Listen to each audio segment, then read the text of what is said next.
Oke, balik lagi di channel saya. Seperti biasa, kita masih bahas jam tangan. Dan sebelumnya, saya ucapkan terima kasih banyak buat kalian yang sudah komen, subscribe, dan juga share video-video saya.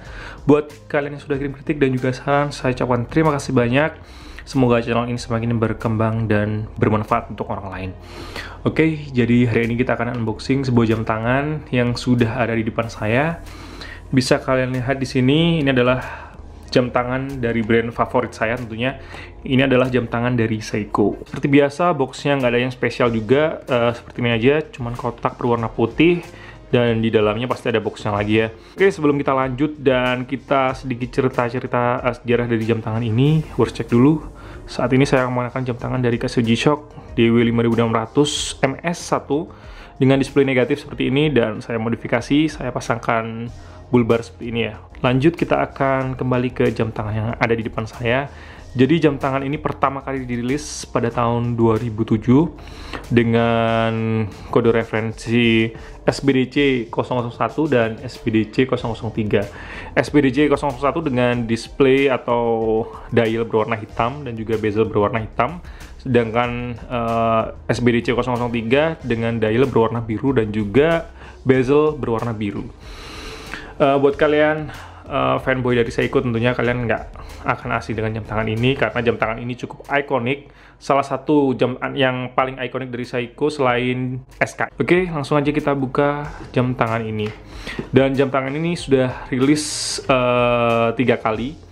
Yang pertama kali adalah tahun 2007, kemudian tahun 2015, ada yang generasi kedua, dan yang terakhir dirilis pada tahun 2019 kemarin pada Baselworld ya, di 2019, dan cukup menyita perhatian karena Baselworld 2019 upgrade-nya cukup signifikan ya. Jam tangan ini sebelumnya pada generasi pertamanya dan juga generasi keduanya tidak jauh berbeda, hanya ada perubahan logo. Itulah strategi Seiko yang seakan-akan memberi kesan bahwa produk yang mereka keluarkan limited dengan mendiscontinue produk tersebut, kemudian mereka mengeluarkan jam tangan atau produk lagi dengan spesifikasi yang tidak terlalu jauh berbeda, hanya detail-detail saja yang berbeda. Oke, seperti ini. Dan jam tangan ini bukan jam tangan yang kecil, jadi diameter jam tangan ini adalah 45 mm dengan ukuran lak 20 mm, agak terlihat chunky ya. Tapi bentuk seperti itu membuat jam tangan ini sangat ikonik dan juga memiliki nickname khusus ya. Ukuran seperti ini dengan casing 45 mm dan juga lak 20 mm membuatnya masih masuk untuk ukuran pergelangan tangan orang Asia yang rata-rata di ukuran 17 cm. Jadi dia nggak terlihat overlap juga, atau overhangnya nggak ngegantung di sini, dan dia masih cukup terlihat fit ya. Dan langsung aja, yang pertama di sini adalah manual instruction tentunya. Dia bergerak menggunakan movement 6R35. Ini adalah movement terbaru dari Seiko yang diklaim mampu memiliki power reserve sampai dengan 70 jam. Oke, 6R35 dengan akurasi plus minus 15 sampai dengan 25 detik. Bukan mesin yang akurat, tapi ini adalah mesin di level mid ya. Kalau yang di entry levelnya ada mesin 4R sekarang. Kalau dulu masih ada mesin 7S, sekarang sudah nggak ada 7S, jadi sekarang level terendah dari Seiko adalah mesin 4R, atau kalau di jam micro brand mereka menyebutnya dengan NH35 ya, atau NH36. Nggak ada yang spesial dari bukunya, dan saya jarang banget baca buku ini, jadi kita singkirkan aja. Tentunya kalian juga akan dapat ini adalah warranty instruction dengan buku berwarna biru seperti ini. Oke, dan saya sudah bosan unboxing jam tangan Seiko.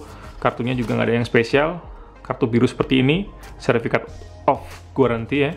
Oke, kita singkirkan aja. Dan kalau kalian mau tahu isinya bukunya seperti apa, pengaturannya, kalian tinggal saksikan video saya yang lain. Sudah banyak unboxing jam tangan Seiko ya, dan isi packagingnya kurang lebih sama seperti ini. Langsung aja kita ke main course kita, daripada kita membuang waktu lama. Jadi ini adalah Seiko Sumo, atau dengan reference number SPB101J1 dengan dial berwarna hitam dan juga bezel berwarna hitam. Oke, langsung aja kita buka. jam tangannya, dan seperti ini, keren banget ya. Jadi yang spesial dari jam tangan ini atau dengan seri ini adalah kacanya yang sudah terbuat dari safir, karena di dua seri yang sebelumnya atau dua generasi sebelumnya Seiko masih menggunakan kaca atau kristal dari mineral Hardlex atau Hardlex kristal yang di-develop oleh Seiko sendiri. Oke, seperti ini dialnya, warna hitamnya cukup deep. Kemudian ada tanggalnya, bisa kalian lihat di sini, dan markernya applied di sini, dan bisa kalian lihat di sini karena dia bentuknya adalah atau desainnya jam tangan diver, pasti dia memiliki lume ya, atau Seiko biasa menyebutnya dengan Lumi Bright. Dengan hands seperti ini, berbentuk seperti pedang ya, keren banget. Kemudian bezelnya terbuat dari aluminium di sini, dengan ukuran diameter 45 mm. Terus kemudian laknya di sini 20 mm, kemudian lak tulaknya sekitar 52 mm. Dan ciri khas dari Seiko adalah crownnya. Jadi crownnya diletakkan pada posisi jarum 4 ya di sini ya. Oke, dan yang berbeda dari seri sebelumnya, bezelnya juga berubah ya. Jadi kalau kalian lihat sebelumnya di seri SBDC contohnya, di sini markernya pada bezelnya kan terlihat gendut-gendut ya. Kalau ini lebih ramping, jadi saya cukup suka, lebih proporsional. Tapi desainnya cangkih seperti ini adalah ciri khas dari Seiko Sumo ya. Dan ini yang membuatnya dicari orang. Dan informasi buat kalian juga, jadi jam tangan ini merupakan jam tangan dengan movement 6R atau kaliber mid-nya dari Seiko ya, dengan harga yang termurah sekarang. Kalau kita tahu yang di atasnya, saya pernah unboxing juga, ada SPB 147, itu yang desainnya diambil dari 62 Mesh, dan harganya sudah di angka di atas 10 juta. Ini harganya masih di bawah 10 juta, bahkan di bawah 8 juta. Waktu pertama kali rilis dulu harganya masih 8 juta, dan sekarang sudah banyak bisa kalian temukan di marketplace di harga 7,1, 7,2 dan sekitaran range harga seperti itu ya. Oke. Dan di dalamnya juga nggak ada yang spesial, cuman ada bantalan dan ada tagnya juga di sini, Prospex, karena ini varian dari Prospex. Oh iya, untuk generasi yang pertama dan juga yang kedua, perbedaan dari jam tangannya terletak pada logo Prospex ya.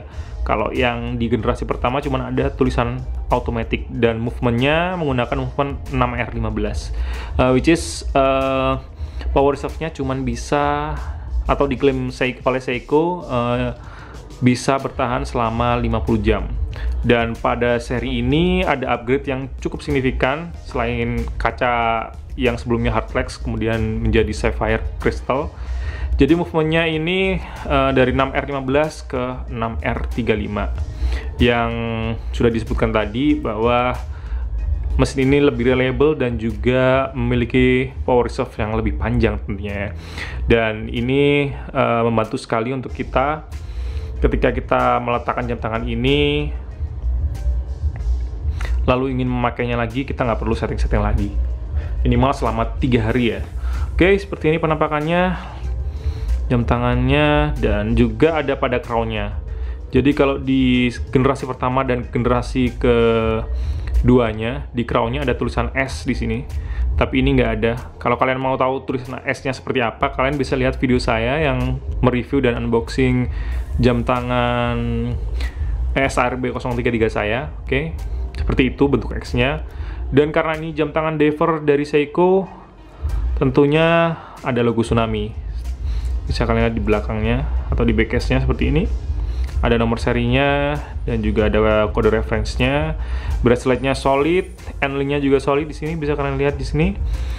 Tapi sayangnya clasp-nya di sini masih seperti ini ya, masih terlihat seperti nggak yang solid seperti tag higher yang sudah pernah saya review, atau Seiko di kelas atasnya seperti SPB 145 yang sudah menggunakan clasp solid. Tapi masih terasa cukup premium menurut saya seperti ini. Bezelnya terbuat dari aluminium di sini. Kemudian di marker 12 pada bezelnya juga ada lumnya di sini, bisa kalian lihat. Dan saya juga kurang paham kenapa jam tangan ini memiliki nickname Sumo.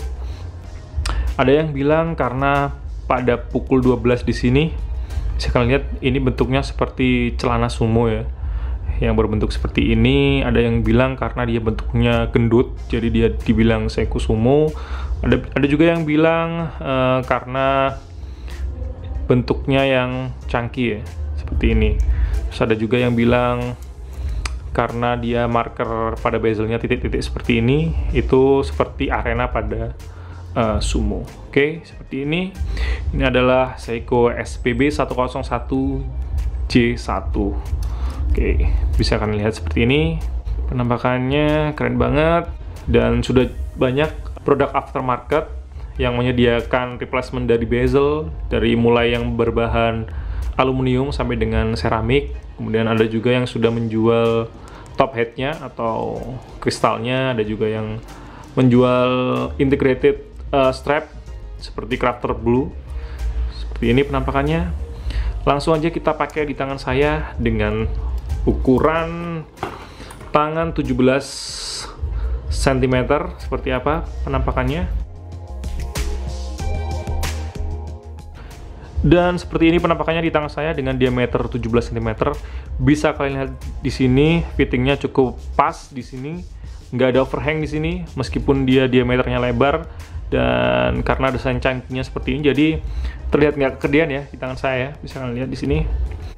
Di claspnya juga ada sign Seiko, dan ini mekanismenya double seperti ini. Oke, seperti ini, keren banget. Ini adalah Seiko SPB 101. Oh ya, karena ini jam tangan diver, kita harus cek apakah dia ada extensionnya ya pada strapnya. Kalau di Seiko Samurai ada, harusnya di sini juga ada sih. Dan kita coba buka extensionnya, dan seperti ini penampakannya kalau extensionnya dibuka. Karena ini jam tangan diver, kalau kita memakai suit, biasanya pergelangan tangan kita juga akan membesar ya. Jadi shootnya kita pakai, kemudian baru jam tangannya kita pakai, dan tentunya harus ada extension seperti ini. Oke, dan seperti ini penampakannya ketika extensionnya dipasang. Bisa kalian lihat keren banget di sini, masih pas, nggak terlihat kegedean sama sekali. Oke, dan demikian review dan juga unboxing jam tangan Seiko Sumo SPB 101. Terima kasih sudah menyaksikan video ini, dan sampai jumpa.